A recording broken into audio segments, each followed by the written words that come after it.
This is Ben Tarver from First Baptist Church. I'm the youth and family pastor, and I wanted to go through a series of videos called Parenting from Proverbs.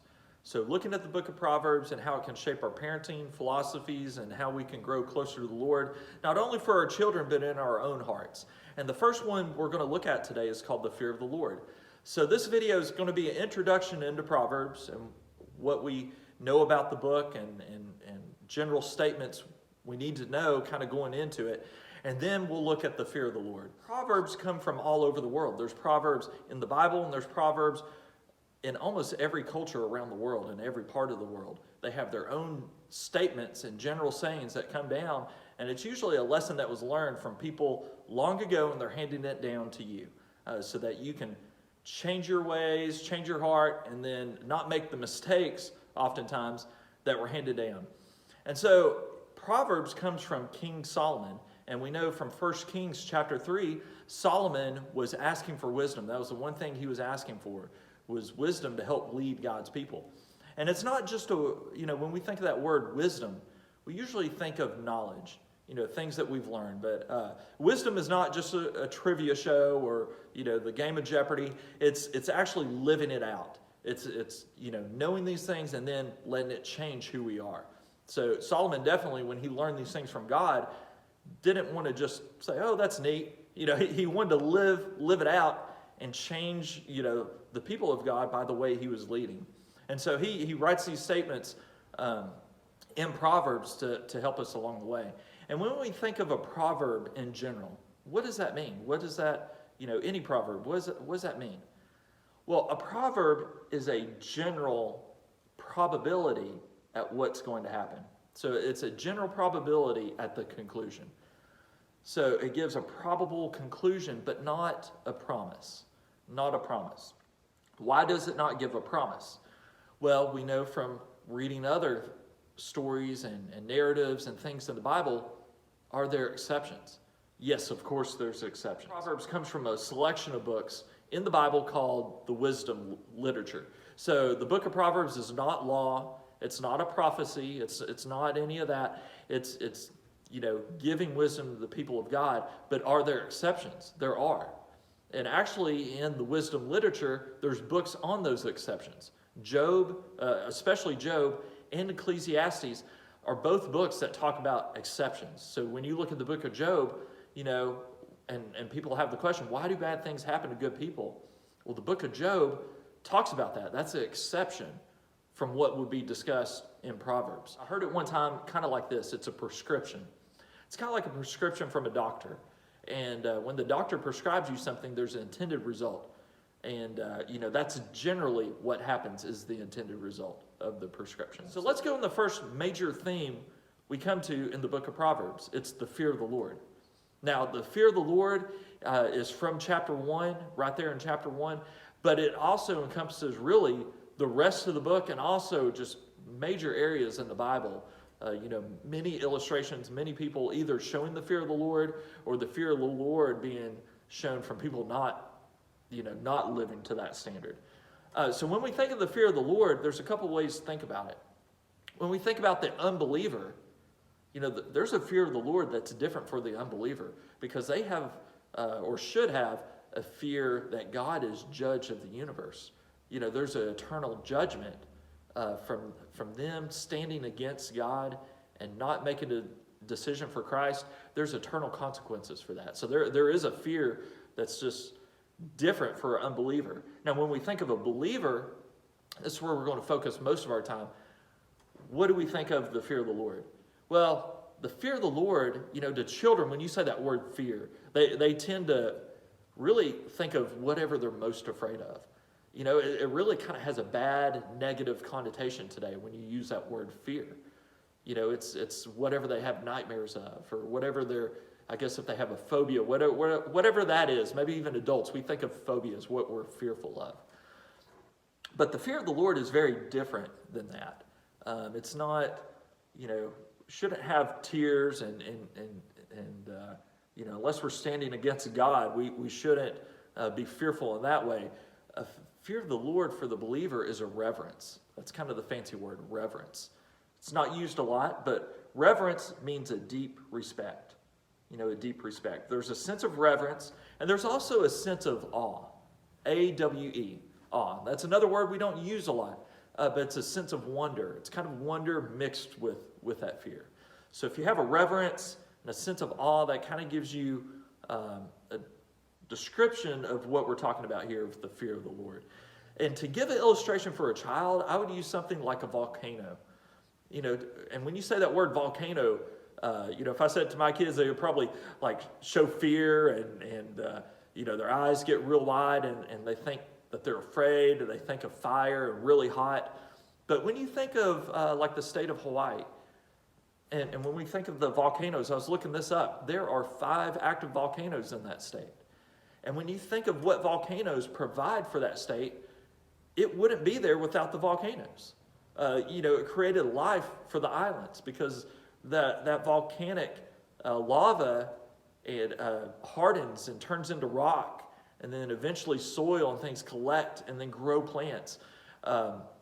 So I would show a video, just a short video of the volcano in Hawaii, and show that there's a deep respect for the people that live there. There's a respect because it can cause damage. It can cause there's a lot of power in it, but it creates life. It's sustaining for that island. So I think that's a great illustration. Not every illustration, whatever illustration you use, doesn't live up to God because nothing compares to God. But that's I think a helpful one. Maybe parents taught you along the way about fear of fire. And when you go camping and have a fire circle, you need to have a healthy respect. And that's what they're showing, is not fear to run away, but a healthy respect. That you keep your distance, you don't want to put your hand in it, but fires can be helpful to cook, and helpful for many other reasons to create and shape things. But you have to have a healthy respect. One illustration I use for youth, and I've used to teach children, I've read these books to my own kids, is the Chronicles of Narnia. And in the first book of the Chronicles of Narnia, The Lion, Witch, and the Wardrobe, there's a great discussion, a dialogue that's happening with a child, the youngest child, Susan. And then there's a character, Mr. Beaver. So if you haven't read Chronicles of Narnia, there's talking animals in it. And it's a wonderful story that you should definitely read. Even if you're an adult with grown children, you should read it. Because it gives glimpses of the gospel and shows analogies and things that represent characters that we have in the Bible. So the main character in all the Chronicles of Narnia is Aslan. And he's a lion. He's a giant lion. And he represents the character of Christ. And it's really evident, especially in The Lion, Witch, and the Wardrobe, that he represents Jesus and the sacrifice that Jesus makes on our behalf. So I don't want to give everything away, but you should read the story if you haven't read it. But here's a paragraph from The Lion, Witch, and the Wardrobe that talks about the fear of the Lord. Aslan is a lion, the great lion, said Mr. Beaver. Oh, said Susan. I thought he was a man. Is he quite safe? I shall feel rather nervous about meeting a lion. Safe, said Mr. Beaver. Who said anything about safe? Of course he isn't safe. But he's good. He's the king, I tell you. I love that illustration because it gives the sense of awe and wonder and respect and goodness all at the same time for this character of Aslan. And I think in today's culture, we've kind of lost that awe, that sense of awe and wonder and respect of who God is, that he's powerful and that he's judge. A lot of times it's kind of gone to the opposite extreme, that he's, God is safe for everyone. So essentially, just come as you are, whoever you are, and whatever lifestyle, whatever sin you are, you don't have to worry about changing that. God is there to catch you. Basically, that's the type of philosophy that's going out in the world. This shows us C.S. Lewis is showing us something different that's really gospel-centered on the fear of the Lord, that there is a power and a respect that's due to God, but he's good. There's a goodness, there's a compassion, there's a forgiveness that goes with it. So there's a balance of both. So we have to put ourselves in our place, really, when we think of the fear of the Lord. God is God and we are not. And that's a good thing. I don't think any of us want the responsibilities, want to even know a fraction of what God has to do. So when we think of God and who he is and how he's apart from us, and you explain this to your children, right from the beginning of Genesis, God is creator. He's sustainer. And we messed it up. You see that from the beginning of Genesis. We are not. It shows us really quickly that we're not God because we fell at the one thing that he told in the Garden of Eden not to do. God is also all-powerful. He's omnipotent. That's kind of the fancy theological word for all-powerful. Omnipotent. He knows everything. The fancy theological word for that is omniscient. He knows. He's all-knowing. We cannot know everything. We're not all-powerful. But he's also good and he forgives. He's our Savior. All these things, when we think about God, sets God as God, the only God, and sets us apart from him. So just a couple of verses. The fear of the Lord is the beginning of knowledge. Fools despise wisdom and discipline. So that's from chapter 1, verse 7. And that shows us right at the beginning, it kind of is a verse that encompasses the rest of the book. And much of the Bible, that the fear of the Lord starts with knowledge, with wisdom from him, to know who he is. And here's one of the prescriptions, one of the probabilities.